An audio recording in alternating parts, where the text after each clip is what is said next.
Myftiu i Kosovës Naim Tërnava sot në mesazhin e së premtës, krahas besimtarëve ju drejtua edhe spektrit politik me një këshill vëllazërore. Ai tha se veç pandemisë COVID-19 e cila ka bërë që populli të jetë në vështirësi shëndetësore ekonomike, po ballafaqohemi edhe me krizën politike. Kështu porositi politikanët që ta pranojnë njëri tjetrin si vlerë, të jenë unik, duke kryer misionin për të cilin janë mandatuar. Nuk është vlerë e popullit tonë kultivimi i gjuhës së urrejtjes, që po kultivohet në debatet e këtyre ditëve. Dallimet që kemi për çështjet e caktuara nuk duhet të kthehen në urrejtje mosdurim.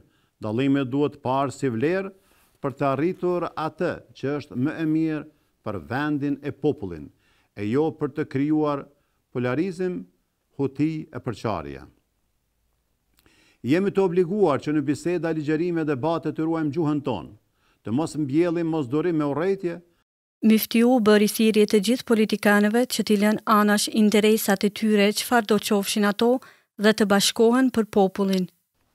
Me këtë rast, ftoi të gjithë përgjegjësit, spektrin institucionale politik, që ta lënë anash interesat e tyre ideologjike, politike klanore, për të kenë parësor interesin e popullit të vendit, e të bashkuar e unik, ashtu siç kërkohet nga ne të jenë në krye të detyrave që ua ka besuar sovrani, duke bashkëpunuar e bashkëvepruar, se vetëm kështu kryejmë misionin për të cilin janë mandatuar.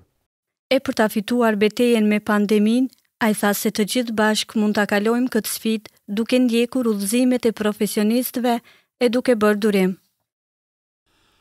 Për ta fituar këtë betejë, ne duhet që të vazhdojmë të jemi të disponuar në atë që na thonë e na udhëzojnë profesionistët, të bashkuar unik duke mbështetur njëri tjetrin, duke respektuar institucionet, duke dëgjuar profesionalistët, do të bëjmë më të mirën për shëndetin tonë.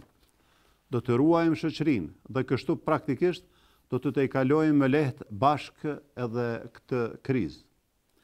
Myftiu Tërnava po ashtu ftoi të gjithë qytetarët që në këtë situatë palakmueshme për vendin të jenë më solidar me njëri tjetrin, duke përmendur shpërblimin që ka tek Zoti, ai që ndihmon në kohë vështirësie. Në këtë ditë të xhumas, ju ftoj që të jemi sa më solidar, të ndihmojmë vëllezërit tanë, fëmijët tanë dhe ata që sot ka nevojë për ndihmën tonë. Nga sa Allahu i Madhërisëm në Kur'anin Fisnik ka garantuar se shpërblimi i bamirësve nuk do humbet kurrë, duke thënë: vërtet Allahu bamirësve nuk do t'ua humbë shpërblimin.